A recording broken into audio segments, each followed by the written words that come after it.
नमस्कार, मैं हूँ केशव पंडित और आप देख रहे हैं देश का तेजी से बढ़ता एटीवी न्यूज़ चैनल। आज हम बात करेंगे आज तक की, आज हम बात करेंगे पुतिन के दौरे की और करेंगे सरकार की। बीबीसी की बजाय आज तक को बड़ा मौका मिला था हिंदी टेलीविजन नेटवर्क को, इंडिया टुडे ग्रुप को, इंडिया टुडे ग्रुप की तरफ से गीता मोहन थी और आज तक न्यूज़ चैनल की तरफ से अंजना ओम कश्यप थी। क्या-क्या सवाल हुए, क्या-क्या उनके जवाब मिले, यहाँ तक कि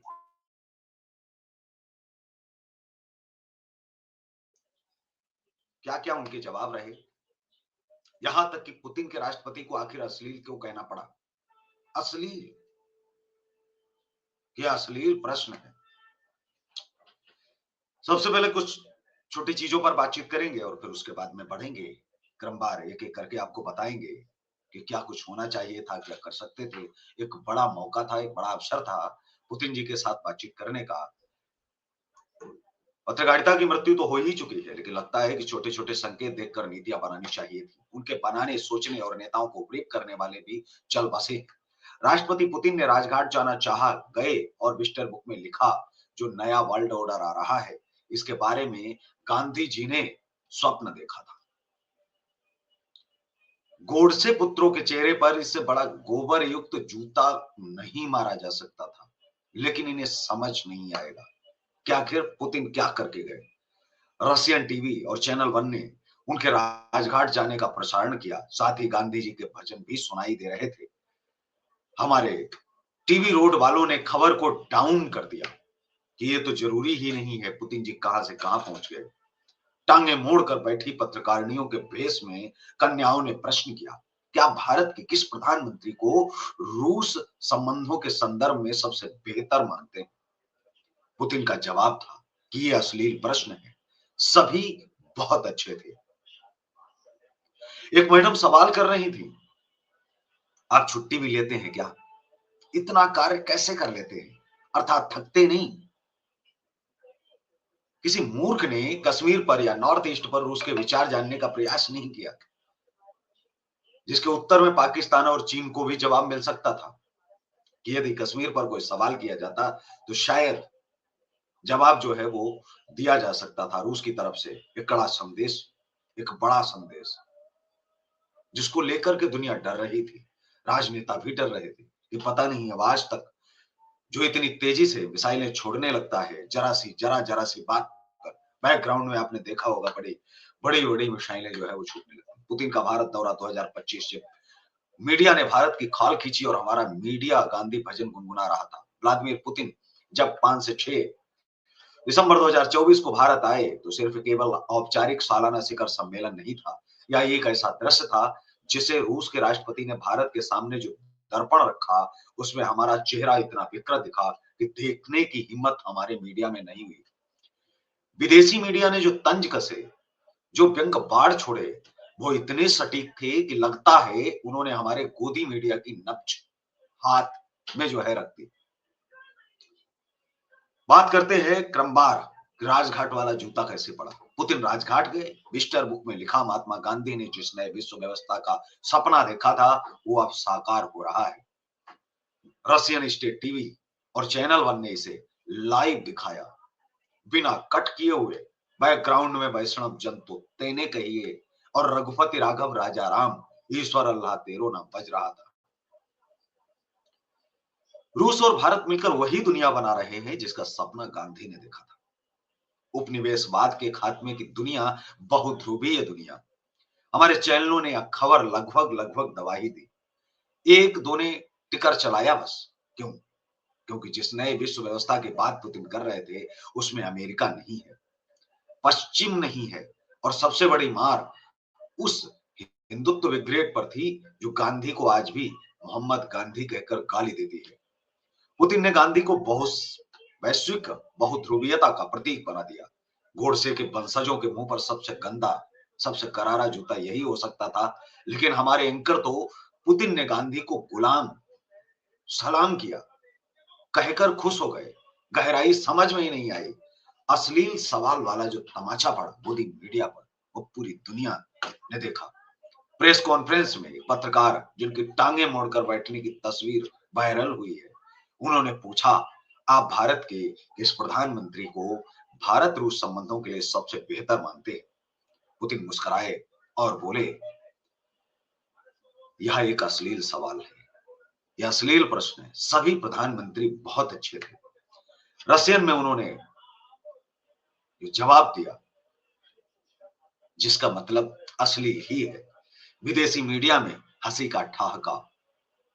बीबीसी रशियन ने लिखा, पुतिन ने भारतीय गोदी मीडिया को एक वाक्य में नंगा कर दिया। नंगा कर दिया। आरटी ने हेडलाइन लगाई, इसके साथ ही जो अन्य विदेशी मीडिया है, क्योंकि चाइना, पाकिस्तान जो हमारे दुश्मन देश एक तरह से हम कहें, इन्होंने छोड़ा कुछ नहीं। हमारे एंकरों ने इसे डिप्लोमेटिक जवाब बता दिया। किसी को समझ नहीं आया कि पुतिन ने जिस शब्द का इस्तेमाल किया वह नहीं था, बल्कि सीधे सीधे अश्लील था।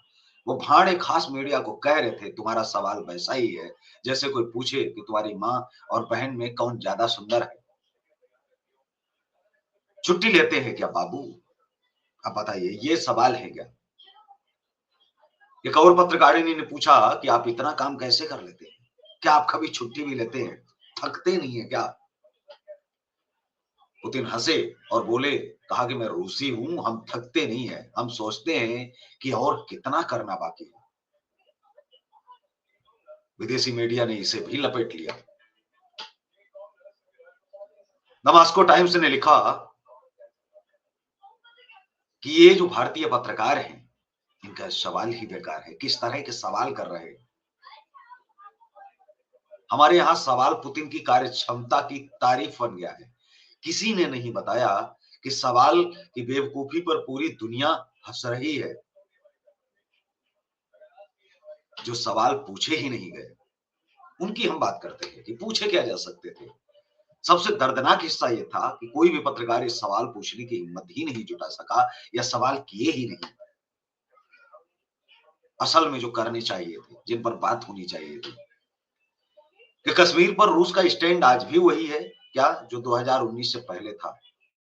दूसरा सवाल ये भी हो सकता था कि क्या रूस पाकिस्तान को S-400 बेचने पर फिर से विचार कर रहा है? अर्थशास्त्र नागोर्नो कराबाख में अजरबैजान की जीत के बाद क्या रूस अब भारत आर्मेनिया संबंधों को उतनी ही अहमियत देगा?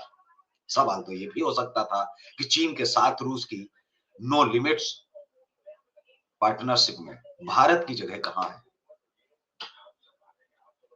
ये सवाल पूछे जाते तो पाकिस्तान और चीन को सीधा संदेश जाता, लेकिन हमारे पत्रकार तो आप दाल रोटी क्या खाते हैं के स्तर पर अटके हैं।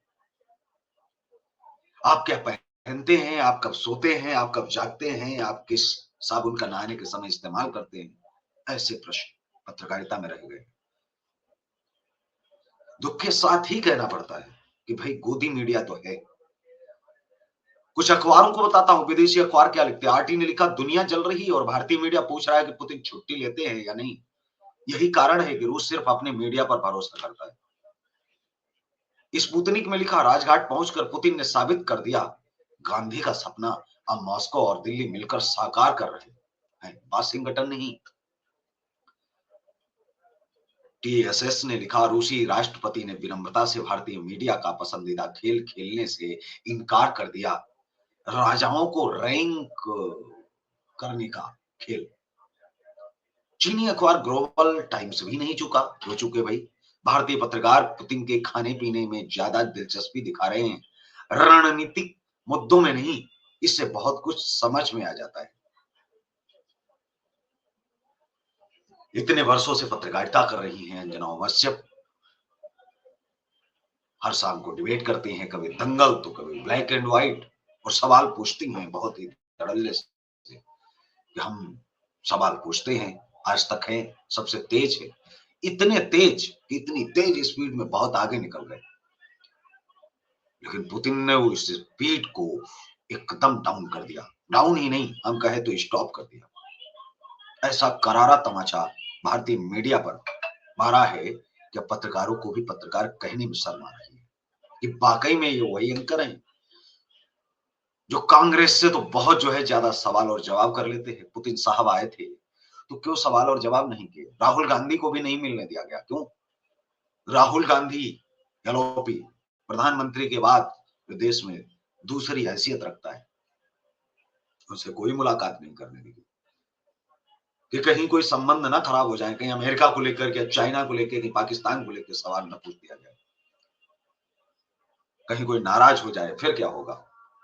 इस कार्यक्रम में बस इतना ही, लेकिन इस विश्लेषण से आप समझ सकते हैं कि भारतीय मीडिया को एक अवसर था, एक बड़ा अवसर, हिंदी को एक अवसर था, एक बहुत बड़ा अवसर, कहां चूक गए?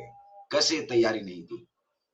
रात को लेट सोए थे कि पुतिन साहब आए हैं उनकी पार्टी वार्टी में, पार्टी करके, और अचानक से सुबह उठे और फिर कहा कि अभी तो हमको जाना है, तो बिना तैयारी के आप चले गए कि नहीं? सवाल तो वही रखे थे, सवाल प्रधानमंत्री से करने हैं, कहीं वो पुतिन वाली कॉपी आज तक के किसी दूसरे टेबल पर तो नहीं चली गई, या किसी ने चोरी तो नहीं कर ली?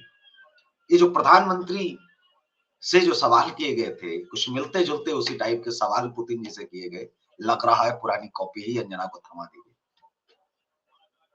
और उसी कॉपी से लगातार सवाल किए जा रहे थे। तो अब सवाल ये उठता है कि आखिर वो कॉपी कहां है जो पुतिन से सवाल पूछने के लिए रखे थे?